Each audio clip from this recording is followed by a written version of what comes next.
نحمده ونصلي على رسوله الكريم اما بعد فاعوذ بالله من الشيطان الرجيم بسم الله الرحمن الرحيم ولتكن منكم أمة يدعون إلى الخير ويأمرون بالمعروف وينهون عن المنكر وأولئك هم المفلحون صدق اللہ العظیم اللہم صلی علی محمد النبی الامی وعلی آلہ واصحابہ وبارک وسلم۔ سورہ آل عمران آیت کریمہ کا نمبر 104 ہے۔ آیت کریمہ کا ترجمہ یہ ہے وَلْتَكُمْ مِنْكُمْ أُمَّةٌ، اور تمہارے درمیان ایک جماعت ایسی ہونی چاہیے یدعون الی الخیر، جس کے افراد لوگوں کو بھلائی کی طرف بلائیں، وَيَأْمُرُونَ بِالْمَعْرُوفِ، نیکی کی تلقین کریں، وَيَنْهَوْنَ عَنِ الْمُنْكَرِ، اور برائی سے روکیں، وَأُولَئِكَ هُمُ الْمُفْلِحُونَ، ایسے ہی لوگ ہیں جو فلاح پانے والے ہیں۔ وَلْتَكُنْ، واو کے معنی اور، لِتَكُنْ اصل میں لام امر ہے، صیغہ واحد مؤنث غائب، چاہیے کہ لِتَكُنْ ہو منکم تم میں سے امتن ایک امت، ایک گروہ، ایک جماعت، یعنی تمہارے درمیان ایک جماعت ایسی ہونی چاہیے یدعون، جو بلائیں، جو پکاریں، الی الخیر، خیر کی طرف، بھلائی کی طرف، وَيَأْمُرُونَ، اور وہ حکم کریں، بالمعروف، نیکی کا، نیکی کی تلقین کریں، وَيَنْهَوْنَ، اور روکیں، منع کریں، عن المنکر، منکر سے، برائی سے، وَأُولَئِكَ هُمُ الْمُفْلِحُونَ، اور ایسے ہی لوگ ہیں جو فلاح پانے والے ہیں۔ یہاں آیت کریمہ میں اللہ سبحانہ وتعالی نے فرمایا کہ تمہارے اندر ایسی جماعت کا ہونا ضروری ہے۔ منکم، یہ من تبیین کے لیے، تبعیض کے لیے نہیں ہے، یعنی یہ کام تمام امت پر واجب ہے، کسی مخصوص جماعت کی ذمہ داری نہیں ہے۔ بعض حضرات نے من تبعیض کے لیے لیا ہے اور کہا ہے کہ امر بالمعروف اور نہی عن المنکر یہ صرف علماء کا فریضہ ہے۔ پچھلی آیت کریمہ، پچھلی جو 2 آیات تھیں اور یہ 2 آیات، ان 2 آیات کے اندر مسلمانوں کی اجتماعی فلاح، ان کی صلاح، ان کی کامیابی کے 2 اصول بتلائے گئے۔ پچھلی 2 آیتوں میں 2 اصول تھے اور ان 2 آیات کے اندر بھی 2 اصولوں کا ذکر ہے۔ پچھلی جو آیات تھیں ان میں جن اصولوں کا ذکر تھا مسلمانوں کی قومی اور اجتماعی فلاح، فرمایا وہ تقویٰ پر، وَاعْتَصِمُوا بِحَبْلِ اللَّهِ، اعتصام بحبل اللہ، اس پر موقوف ہے، اور دوسرے نمبر پہ فرمایا دعوت و تبلیغ کے ذریعے دوسروں کی اصلاح، اس پر موقوف ہے۔ سورہ عصر میں فرمایا گیا والعصر، قسم ہے وقت کی، زمانے کی، ان الانسان لفی خسر، انسان خسارے میں ہے، الا الذین آمنوا وعملوا الصالحات وتواصوا بالحق وتواصوا بالصبر،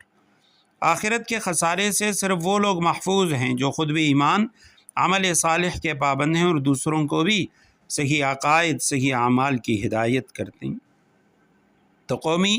اور اجتماعی زندگی کے لیے جس طرح ضروری ہے کہ مضبوط اور مستحکم وحدت ہو، اعتصام بحبل اللہ ہو، اللہ کی رسی کو پوری امت مضبوطی سے تھام لے، اسی طرح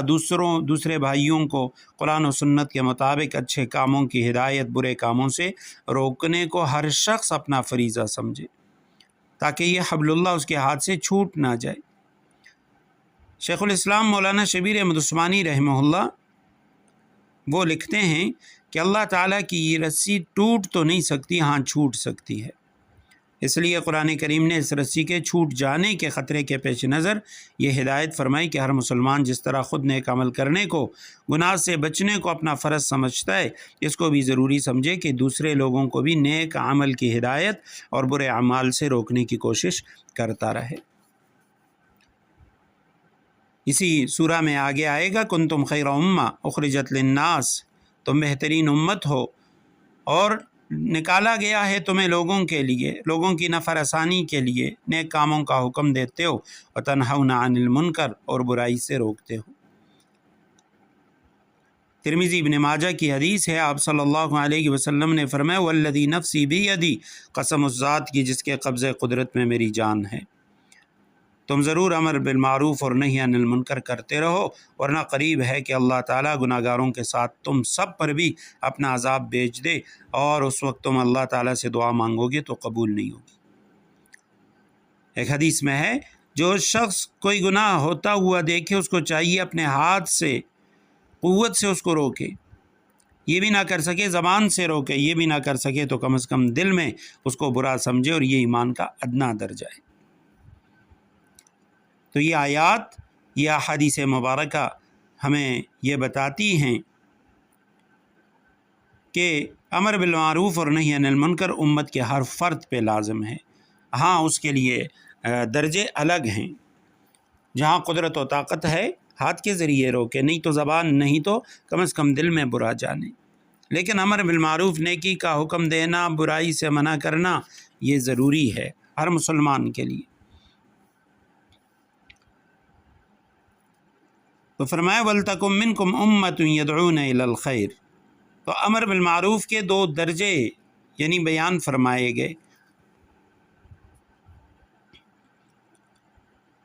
پہلا جو درجہ ہے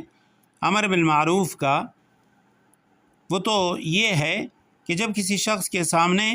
کوئی منکر کام ہو رہا ہے، ایک شخص دیکھ رہا ہے کوئی مسلمان شراب پی رہا ہے، چوری کر رہا ہے، کسی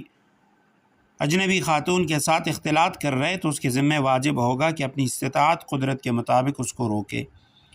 اگر اس کے سامنے یہ سب کچھ نہیں ہو رہا تو یہ فریضہ اس کے ذمہ واجب نہیں ہے، بلکہ یہ اسلامی حکومت کے ذمہ لازم ہے کہ وہ مجرم کے جرم کی تفتیش اور تحقیق کر کے اس کو سزا دے۔ دوسرا یہ ہے امر بالمعروف کا دوسرا درجہ کہ مسلمانوں میں سے ایک جماعت خاص دعوت اور ارشاد ہی کے لیے قائم رہے، ان کا کام یہی ہو کہ وہ لوگوں کو اچھائی کا حکم دیں اور برائی سے منع کریں، برے کاموں کے بارے میں ان کو تنبیہ کریں۔ یہاں آیت میں فرمائے یدعون الی الخیر، خیر سے کیا مراد ہے؟ امام ابن کثیر فرماتے ہیں اتباع القرآن و سنتی، خیر سے مراد قرآن اور میری سنت کی اتباع ہے۔ بعض حضرات نے فرمایا خیر سے مراد پورا شریعت ہے، پوری شریعت ہے۔ دعوت الی الخیر کا معنی یعنی خیر کی طرف بلانا، بھلائی کی طرف بلانا، اللہ سبحانہ و تعالیٰ کے دین کی طرف بلانا۔